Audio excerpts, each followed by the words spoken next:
नमस्कार, बुलेटिन में आपका स्वागत है। मैं हूं आपके साथ आशा सरमाल। चलिए शुरुआत करते हैं बुलेटिन की। उत्तराखंड में एक बार फिर से कोरोना ने दस्तक दे दी है, जिसको लेकर शासन प्रशासन ने बाहरी राज्यों से आने वाले लोगों के लिए गाइडलाइंस जारी कर दी है।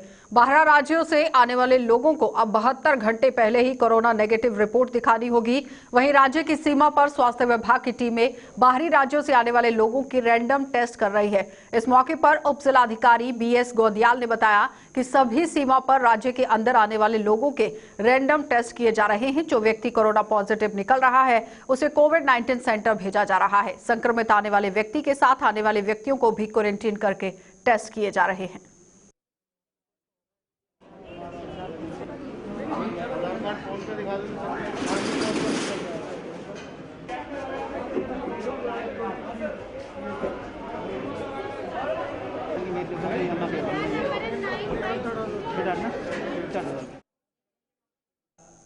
हरिद्वार बैरागी क्षेत्र में अव्यवस्थाओं से नाराज बैरागी संतों ने अपर मेलाधिकारी हरवीर सिंह की पिटाई कर दी है और बीच बचाव करने आए हुए पुलिस कर्मियों को भी यहां पर गुस्से का सामना करना पड़ा और संतों ने उन्हें भी नहीं बख्शा।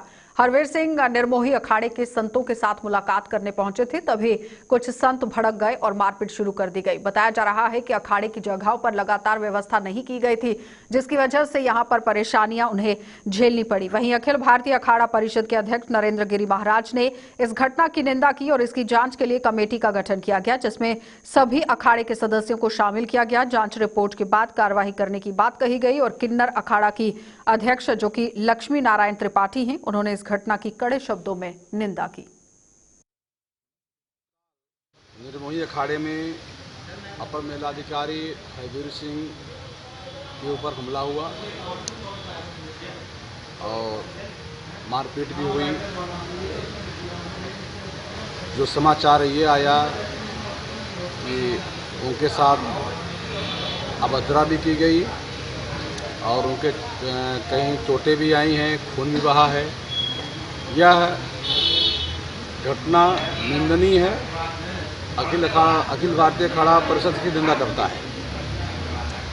कभी भी संत महात्मा इस तरह का कृत्य नहीं करते। 1 हफ्ते का समय देंगे और उनकी रिपोर्ट के आधार पे निर्मोही अखाड़े के ऊपर कार्रवाई की जाएगी। यह घटना निंदनीय है। बहुत दर्दनाक है। कोई भी किसी के साथ भी कुछ भी घटना हो तो दर्दनाक हो ही, पर इनके साथ हुआ। और जिन्होंने अखाड़ों के लिए इतनी मेहनत कर रहे हैं, कैंपों के लिए इतनी मेहनत कर रहे हैं, सबके लिए मेहनत कर रहे हैं, सबको सूझबूझ से साथ में चलना चाहिए। जय श्री। प्रदेश कांग्रेस कमेटी के अध्यक्ष प्रीतम सिंह ने सल्ट विधानसभा उपचुनाव के लिए विधानसभा के पूर्व अध्यक्ष व विधानसभा गोविंद सिंह, यहां पर आपको बताते चले कि विधायक हैं, और कुंजवाल की अध्यक्षता में पार्टी के वरिष्ठ नेताओं की चुनाव संचालन समिति का गठन किया है। इस संबंध में प्रदेश कांग्रेस मुख्यालय में पत्रकारों से वार्ता करते हुए प्रदेश उपाध्यक्ष सूर्यकांत धस्माना ने संचालन समिति की सूची जारी करते हुए बताया कि सल्ट विधानसभा उपचुनाव के लिए गोविंद सिंह कुंजवाल की अध्यक्षता में गठित 19 सदस्यीय चुनाव संचालन समिति में राज्यसभा सांसद प्रदीप टमटा, विधानसभा में कांग्रेस विधायक दल के उपनेता करण माहरा, विधायक हरीश धामी, पूर्व विधायक मयूख मेहर और उनके साथ अन्य नेताओं को समिति में शामिल किया गया है। प्रदेश अध्यक्ष प्रीतम सिंह ने चुनाव संचालन समिति से तत्काल चुनाव संचालन की कार्यवाही विधिवत रूप से शुरू करने की अपेक्षा की है। सल्ट विधानसभा के उपचुनाव के लिए श्री गोविंद सिंह कुंजवाल, जो विधानसभा के पूर्व अध्यक्ष हैं, हमारे पार्टी के सीनियर विधायक हैं, उनकी अध्यक्षता में एक 19 सदस्यीय चुनाव संचालन समिति का गठन किया। इसमें श्री प्रदीप टमटा, जो हमारे राज्यसभा के सांसद हैं, श्री करण महारा, जो हमारे उपनेता हैं विधानसभा में, इसके अलावा हमारे तमाम सीनियर लीडर्स, हरीश धामी विधायक, श्री मयूख मेहर पूर्व विधायक, श्री रंजीत रावत पूर्व विधायक, श्री मदन सिंह बिष्ट पूर्व विधायक, श्री गणेश गोदियाल पूर्व विधायक, मनोज तिवारी पूर्व विधायक, श्रीमती सरिता आर्य, जो हमारी प्रदेश अध्यक्ष है महिला कांग्रेस की, श्री ललित फरसवाण पूर्व विधायक, धीरेन्द्र प्रताप जी हमारे उपाध्यक्ष हैं पार्टी के, विजय सारस्वत जी हमारे महामंत्री संगठन हैं, श्री हेमंत बगड़वाल, जो हमारे अल्मोड़ा के लिए उपाध्यक्ष प्रभारी हैं, पीताम्बर पांडे, जो हमारे अल्मोड़ा के अध्यक्ष हैं, महेश चंद्र आर्य, जो रानीखेत के अध्यक्ष हैं, और विक्रम रावत।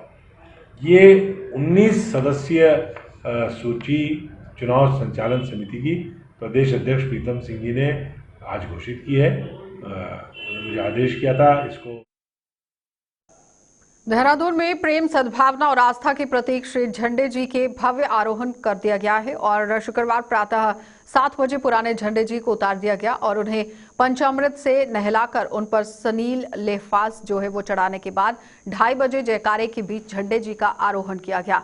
और कोरोना संक्रमण के चलते इस बार श्री दरबार साहिब और श्री झंडे जी मेला प्रबंधन कमेटी ने मेला 2 दिन तक ही सीमित रखा है और रविवार को नगर परिक्रमा के बाद धार्मिक मेला संपन्न हो जाएगा। एसपी सिटी सरिता डोभाल फोर्स व प्रशासनिक अधिकारियों के साथ सुबह से ही मौके पर मौजूद थे।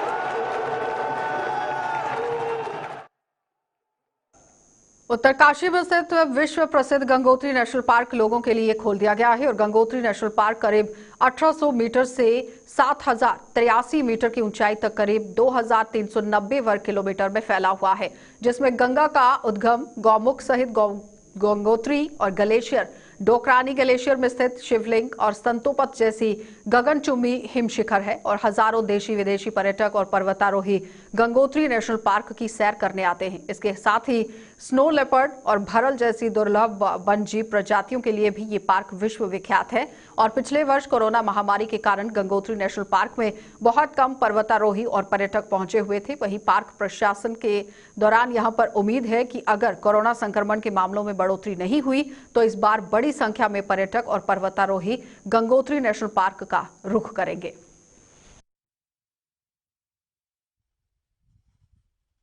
आज ग्रीष्मकाल के लिए कॉन्क्रीट गंगोत्री राष्ट्रीय पार्क खुल गया है और हमारे उच्च अधिकारी उप निदेशक गंगोत्री राष्ट्रीय पार्क तथा रेंज अधिकारियों के निर्देशानुसार ही हम लोग यहाँ पे अपने कार्य पे तैयार हैं।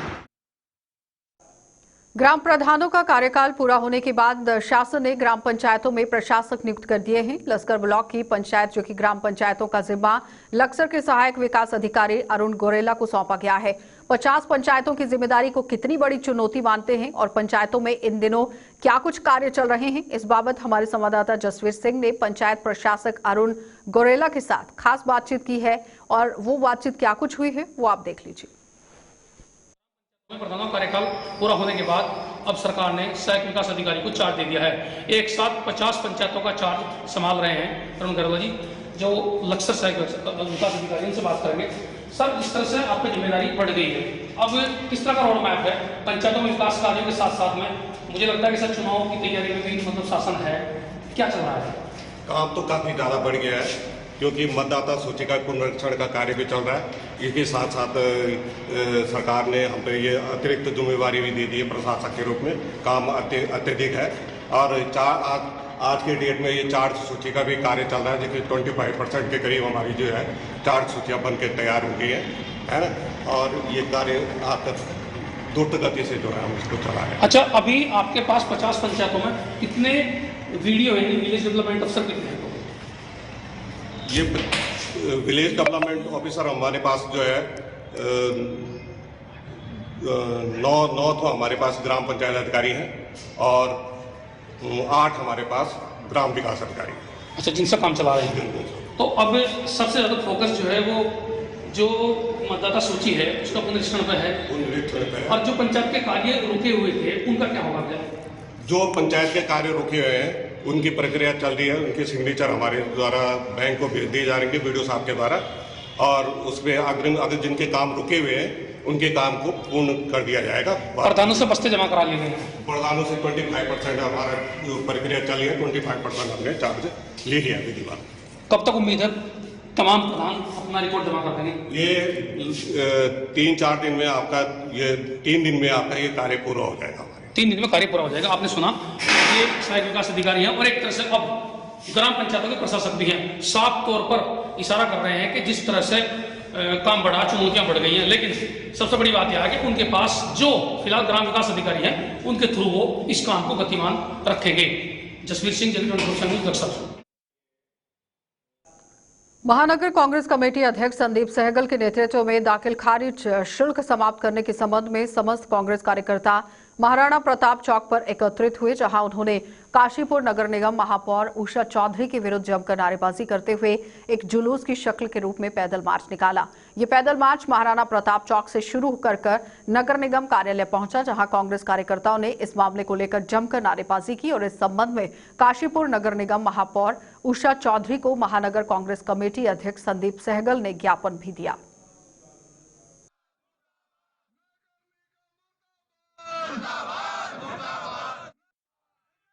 पूछना चाहता हूँ, पूरे उत्तराखंड के अंदर ही क्या राजस्व शुल्क कमा रहा है? आखिर काशीपुर में ही कमा रहा है। एक काशीपुर के अंदर, सिर्फ और सिर्फ काशीपुर के अंदर, कहीं पूरे उत्तराखंड में 2% दाखिल खारिज नहीं लिया जा रहा, सिर्फ काशीपुर में लिया जा रहा है। और काशीपुर में मुझे बताएं किस तरीके से राजस्व कमा रहा है। यहाँ भरपूर राजस्व आ रहा है, ये इनका बहाना है, ये जनता को धोखा दे रहे हैं, जनता को गुमराह कर रहे हैं। मांगे जो है हमारी काशीपुर नगर निगम से है। काशीपुर नगर निगम द्वारा पूरी गुंडागर्दी और तानाशाही तरीके से काम किया जा रहा है। 2% दाखिल खारिज शुल्क जो पूरे उत्तराखंड में कहीं नहीं है, केवल काशीपुर नगर निगम में जोर जबरदस्ती से लिया जा रहा है। पिछले कई सालों से कांग्रेस पार्टी इसका पुरजोर विरोध कर रही है, लेकिन मैडम उषा चौधरी के ऊपर कानों पे जू नहीं रेंग रही, बोर्ड में ये प्रस्ताव नहीं लाती और इसको समाप्त नहीं करती है। ये एक पूरी तरीके से तानाशाही पूर्ण रवैया है। दूसरा, जो हाउस टैक्स स्वयं कर निर्धारण योजना चलाई गई है, उस स्वयं कर निर्धारण योजना के अंतर्गत 10% हाउस टैक्स न्यायोचित है बढ़ना, लेकिन 100% हाउस टैक्स इसमें एक व्यक्ति का बढ़ रहा है। इस महंगाई के दौर में एक आम आदमी के मुंह से निवाला छीनने का काम काशीपुर नगर निगम द्वारा करा जा रहा है। यदि ये दोनों कार्य के ऊपर तत्काल प्रभाव से कार्रवाई नहीं करी गई काशीपुर नगर निगम द्वारा, तो कांग्रेस पार्टी पूरी तरीके से सड़कों पर उतरेगी और जिस हद तक उसे आंदोलन के लिए जाना पड़ेगा, उस हद तक आंदोलन के लिए जाने के लिए काशीपुर कांग्रेस कमेटी तैयार है। तो लालकुआं के बिंदुखता क्षेत्र में बीते रोज गेहूं के खेत में लगी हुई भीषण आग में 12 बीघा गेहूं की फसल जलकर राख हो गई है और आग की इस घटना के बाद ही भाजपा के वरिष्ठ नेता और पूर्व नगर पंचायत अध्यक्ष पवन कुमार चौहान ने मौके पर पहुंचकर आग से हुए नुकसान का जायजा लिया और पीड़ित किसानों से सरकार से हर संभव मदद दिलाने का भरोसा भी दिया।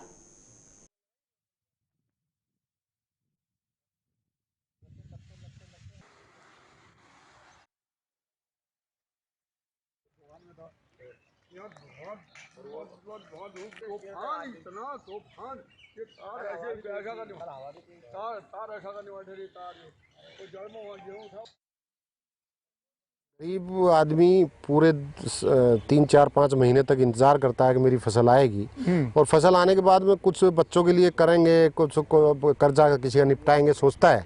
लेकिन ऐसी देखिए इस स्थिति में उस किसान के लिए कितनी बहुत बड़ी मुसीबत उनके सिर पर आ जाती है।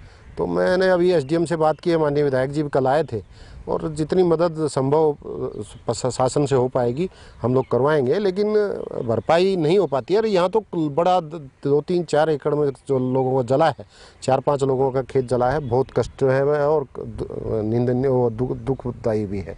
ये विद्युत से, ये तारों टकराने से ये आग लगी। कितना नुकसान हुआ लगभग? ये तो करीब 2 एकड़ से ऊपर है, 2-2.5 एकड़ करीब। कोई कमाने वाला नहीं है, बच्चे छोटे हैं। अब भाई का भी ऐसा ही है, हमारा भी ऐसे ही है। मतलब कृषि पे ही निर्भर है? हाँ, कृषि भी निर्भर है साहब। कोई नौकरी नहीं, कोई चाकरी नहीं, कहीं भी कोई ऐसी कोई व्यवसाय नहीं है कोई। तो रुड़की शहर में महिलाओं एवं युवतियों के साथ छेड़छाड़ और अश्लील जो हरकतें हैं वो करते हुए यहां पर पुलिस अब सख्ती निपटता हुआ नजर आ रहा है। जो भी इस तरह से हरकतें करेगा उस पर कार्रवाई की जाएगी। सिविल लाइन कोतवाली पुलिस ने महिलाओं पर जिस तरह से गलत तरीके से तंज कसने के आरोप में 2 मनचलों को यहां गिरफ्तार कर लिया है और कोतवाली सिविल लाइंस के प्रभारी राजेश शाह के मुताबिक ये कार्रवाई एक महिला की सूचना के आधार पर अमल में लाई गई। राजेश शाह ने बताया कि इस महिला ने शिकायत की थी कि बाइक पर सवार 2 युवक महिलाओं पर अश्लील तरह से कमेंट जो है वो करते हुए नजर आ रहे थे और उनके आसपास यहां पर घूमते हुए भी नजर आए। तो उसी की शिकायत के आधार पर इन दोनों को यहां धर दबोचा गया और पुलिस आगे की कार्यवाही में जुट गई।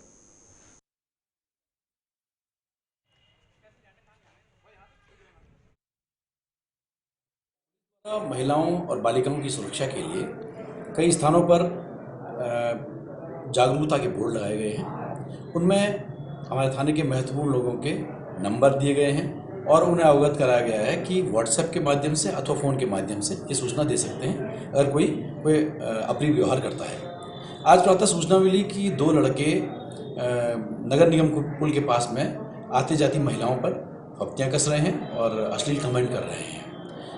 व्हाट्सएप के जरिए सूचना प्राप्त हुई थी, जो नंबर हमने डिस्प्ले किए थे। इसका संज्ञान लेते हुए तत्काल पुलिस द्वारा मौके पर जाकर के 2 लड़कों को रंगे हाथों पकड़ा गया। इनमें से एक इरशाद सन ऑफ मुनफैत और दूसरा गुलफाम सन ऑफ सलीम, जो बंदा रोड के रहने वाले हैं। इन दोनों को मौके से गिरफ्तार किया गया है। पुलिस द्वारा अपनी ओर से धारा 294 IPC के अंतर्गत अभियोग पंजीकृत कराया गया है और दोनों को गिरफ्तार कर लिया गया है। नए वित्तीय वर्ष के लिए सरकार द्वारा शराब की दुकानों को खोलने की अनुमति दी गई है और ऐसे में हल्द्वानी के सबसे व्यस्त TP नगर चौराहे में शराब की दुकानें खुलने की सुगबुगाहट के बाद महिलाओं और स्थानीय लोगों ने विरोध करना शुरू कर दिया। महिलाओं ने इसके विरोध में धरना और नारेबाजी की है। इसके साथ ही महिलाओं ने सिटी मजिस्ट्रेट को ज्ञापन सौंपते हुए शराब की दुकान न खोलने की मांग की। इन महिलाओं के मुताबिक TP नगर चौराहे के साथ ही 3 शैक्षणिक जो संस्थान हैं, यहाँ पर अगर शराब की दुकान खुलती है, इनकी तरफ से ये कहा गया तो बच्चों पर गलत असर पड़ सकता है। इस मामले में सिटी मजिस्ट्रेट ऋचा सिंह का कहना है कि पूरे मामले की जांच कराई जा रही है और मानकों के विरुद्ध कोई भी शराब की दुकान यहां नहीं खोली जाएगी।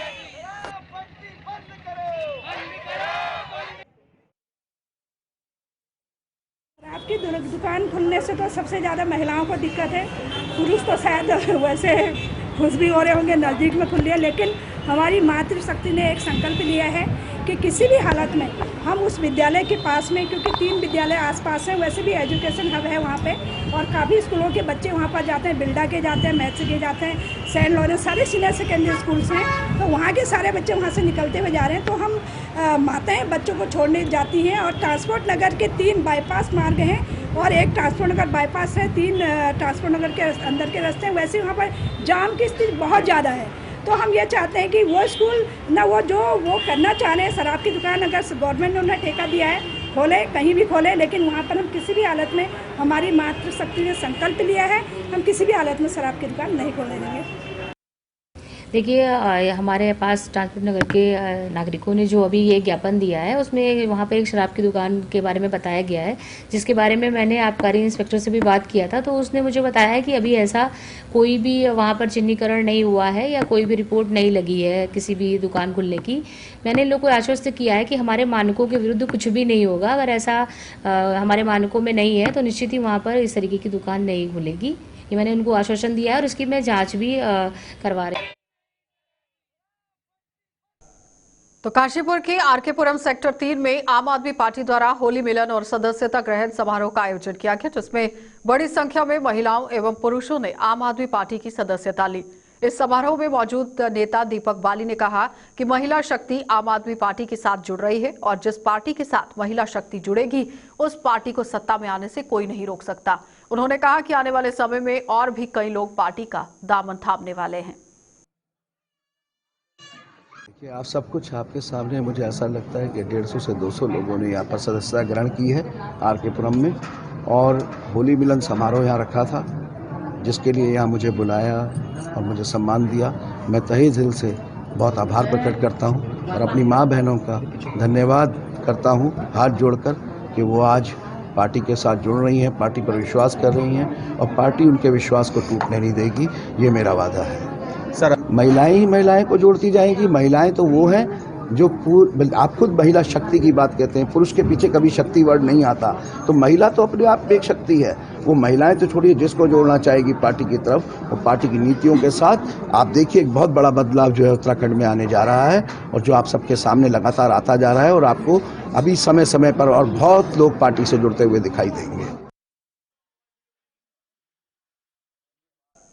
कोरोना वैक्सीन के टीके के बिना कोई भी बुजुर्ग ना रहे, इसके लिए सरकार द्वारा बड़े पैमाने पर जागरूकता अभियान चलाए जा रहे हैं और इस टीकाकरण के लिए सरकार बुजुर्गों को हर तरह की सुविधाएं उपलब्ध कराने के लिए भी दावे कर रही है।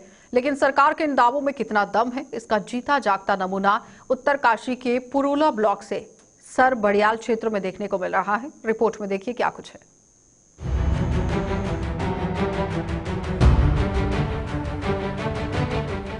जान हथेली पर रखकर दुर्गम रास्ते पर चलने वाले ये बुजुर्ग उत्तरकाशी के पुरोला ब्लॉक के सर बडियार क्षेत्र के रहने वाले हैं। ये बुजुर्ग कोरोना वैक्सीन का टीका लगाने जा रहे हैं। इस क्षेत्र के बुजुर्गों को इसी तरह से दुर्गम रास्तों और नदियों को पार करते हुए करीब 10 किलोमीटर का पैदल सफर कर सरकार द्वारा बनाए वैक्सीनेशन सेंटर तक जाना पड़ता है, जिसके चलते सरकार का ये कोरोना वैक्सीन का टीकाकरण इन बुजुर्गों के लिए जी का जंजाल बन चुका है। 8 गांव 3 ग्राम सभा हमको चलना आज सरनोला रहे, जो भी कोई आदमी घरी छूटे रास्ते में छूटे नहीं चल पा रही। हमारा चलना है जो पुरोला के लिए 50 किलोमीटर, जिसके जेब में 1000 रुपए होगा वो गाड़ी का संपर्क कर सकता है, अन्यथा आदमी कोई नहीं आ सकता है। इसलिए महोदय से कृपा निवेदन है कि हमारी स्थिति देखा जाए। ये कैंप में जो है पाउटी या डिंगाड़ी में लगना था, अभी सरनोला चल की यह स्थिति है कि हम कई लोग मर भी गए हैं, लेकिन उनका किसी का भला नहीं हो पाया और कोई दारू दवाई कुछ नहीं है। हम इतना परेशान है कि यहाँ से रामासरन जाते तो भी परेशान, रामासरन से यहाँ आते तो भी परेशान, गाड़ी में और कोट पुरोला हम जा नहीं सकते।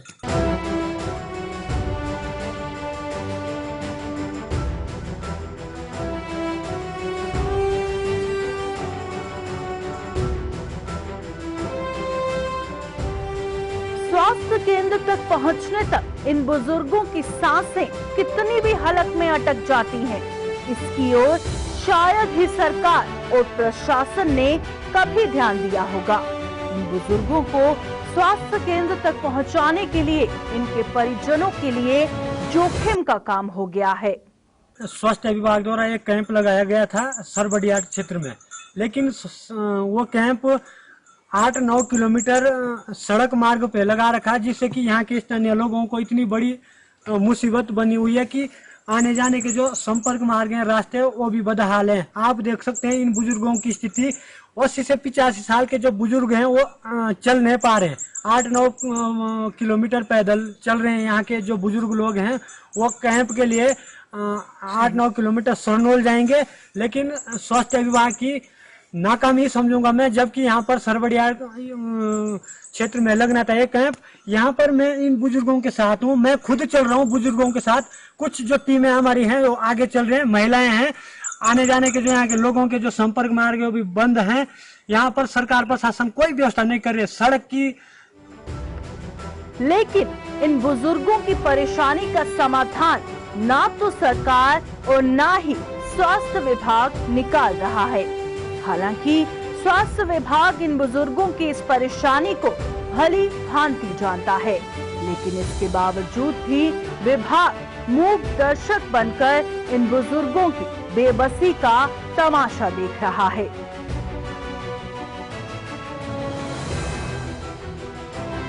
हाँ, सरबडियार का मामला संज्ञान में है, चूंकि बुजुर्ग वहाँ पे हैं, लेकिन भारत सरकार की क्लियर कट गाइडलाइंस है कि जहाँ पे एफआई जो रिक्शा होना है या हमारी एम्बुलेंस खड़ी हो, वो डिस्टेंस आधा किलोमीटर ऊपर ना हो।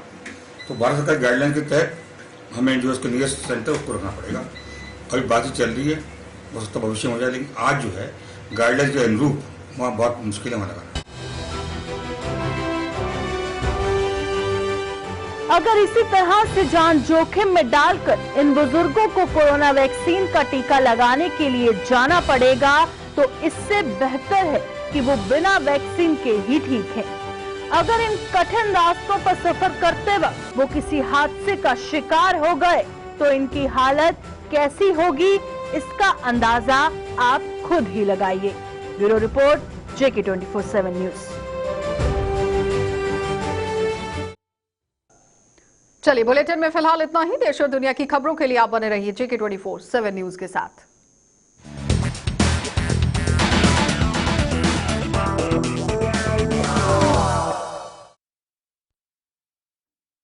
खबरों से अपडेट रहने के लिए JK 24/7 न्यूज के YouTube चैनल को आज ही सब्सक्राइब करें और हमारे Facebook पेज को भी अभी फॉलो करें।